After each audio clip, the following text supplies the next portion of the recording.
So we're going to take a look at a method of dividing polynomials called long division. And we're going to kind of do it like the old school division that you did with in elementary school when you would take like 864 and divide it by 2 and you would do that whole long process. We're going to do the same thing here, but we're going to do it with polynomials.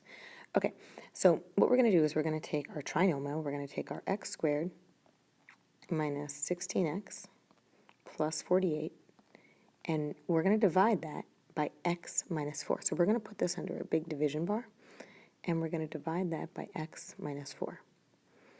Okay, so in order to do long division, what we want to do is we want to take a look at our first term outside here, this x, and we want to say, what do we need to multiply this x by to get it to become an x squared? Well, we need to multiply it by another x. So what we're going to do is we're going to take that x and put it on top here. All right, so now what we're going to do is we're going to distribute that x to both terms outside this division bar. So we're going to take this x and we're going to distribute it to the x. So x times x is x squared. And then x times negative 4 is negative 4x. Okay, now if you recall, what you want to do is you want to subtract this second expression from this first expression above it. Now, to show you subtracting, you could do one of two things. You can either, let me do this in a different color here. You can either put a subtraction sign and then open up a parenthesis to show that we're subtracting this whole entire expression. Or instead of doing that, I kind of don't like to do it that way because I find it a little confusing when you have to do x squared minus x squared. That's simple enough. It cancels off. But then when you have to do negative 16x minus negative 4x, you just have to deal with 3 signs. I find this way a little bit more confusing. So let me just erase this. And let me just show you how I like to go about it. All right, if I'm subtracting the second expression, all I have to do is just change the signs of everything in the second expression.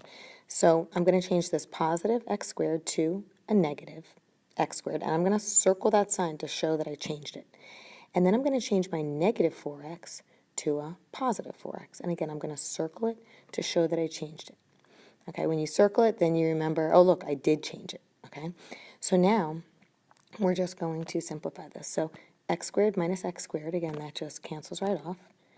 And then negative 16x, now we have a plus 4x, right, that's a plus sign, is negative 12x. All right, so once you subtract them, we're going to bring down the next term.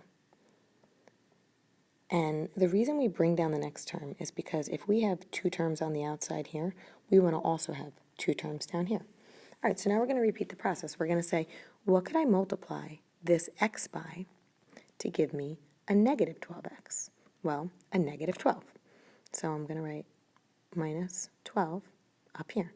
And then I'm going to take that negative 12 and I'm going to distribute it to both terms down here. All right, so negative 12 times x is negative 12x.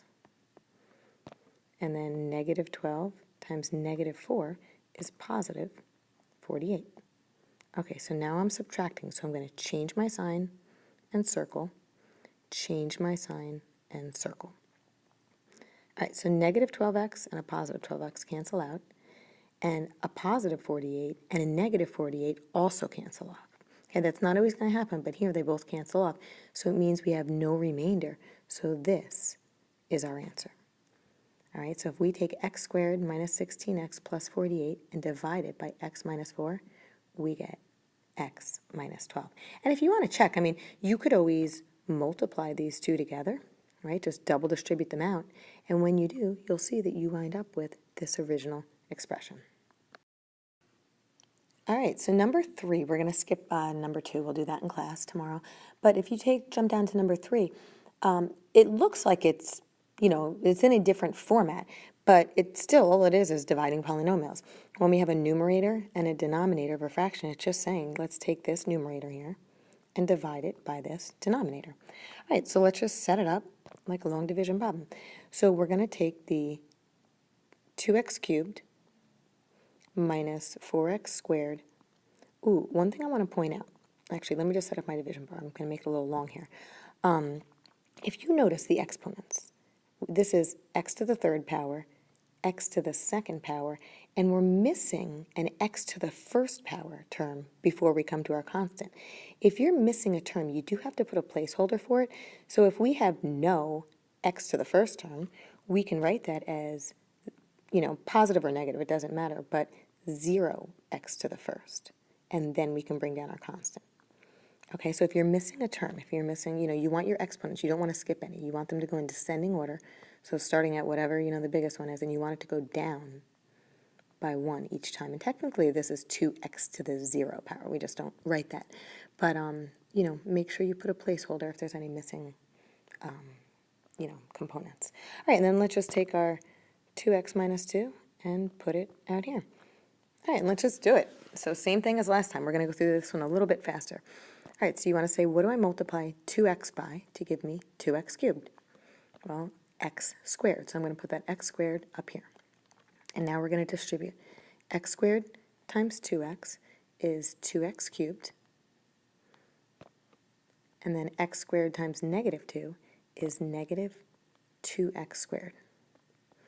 All right, so we're going to subtract. So let's change our sign and circle. Change our sign and circle. And again, don't forget to circle it, because if you, let's say, want to go back and check your work, the circling shows you, oh, look, I did remember to change the sign. So always circle it, and that way whoever's grading your paper also knows, look, you changed that sign. All right, so these cancel, and then negative 4x squared plus 2x squared is negative 2x squared. Okay, so now, since we have two terms out here, we're going to have to bring down this term. That way we'll have 2 over here. So I'm going to bring down I don't have to write 0x to the first. I'm just going to write 0x. All right, so what do I multiply 2x by to give me negative 2x squared? Well, a negative 1x, which I'm going to just write as negative x. All right, let's distribute. Negative x times 2x is negative 2x squared. And then negative x times negative 2 is positive 2x. And since we're subtracting, we're going to change our sign and circle, change our sign and circle. All right, so these cancel. 0x minus 2x is negative 2x. And let's bring down the next term. All right, and let's finish it off here. What do I multiply 2x by to give me negative 2x? Well, just a negative 1. All right, and then distribute. Negative 1 times 2x is negative 2x. And then negative 1 times negative 2 is positive 2.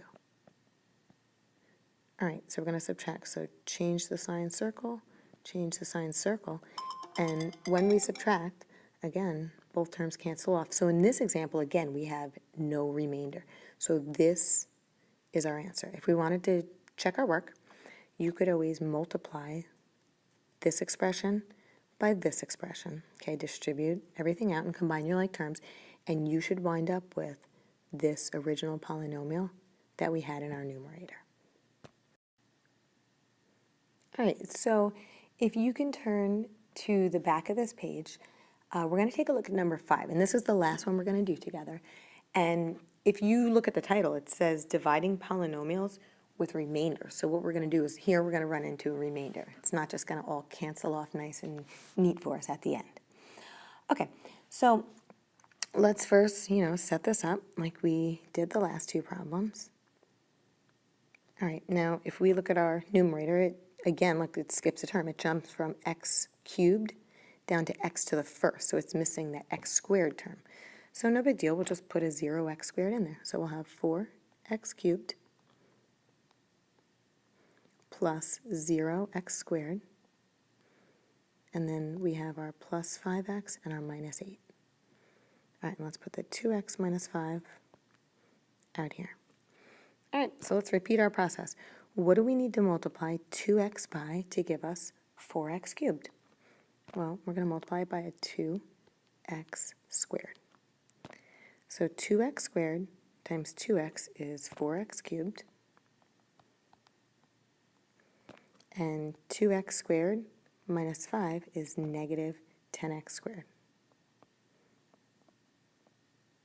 Okay, so we're going to subtract. So we change our sign, circle, change our sign, circle. All right, so these first two terms cancel off, and 0x squared plus 10x squared is 10x squared. So let's bring down our next term and say to ourselves, what do we multiply 2x by to give us 10x squared? 5x. So we're going to put plus 5x out here. And don't forget, if it's a positive, don't forget your plus sign, so be sure to include that. So 5x times 2x is 10x squared.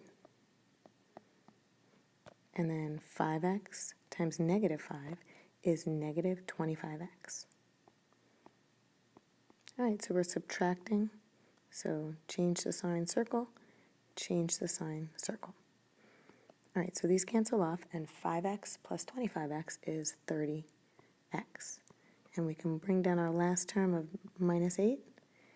And again, what do we multiply 2x by to give us 30x? So that's going to be 15. So we could write plus 15 and distribute. So 15 times 2x is 30x. And then 15 times negative 5 is negative 75. Okay, so change the sign and circle, change the sign and circle. All right, so those cancel off. And negative 8 plus 75 is 67. So this time we have a remainder. Okay, this right here is our remainder.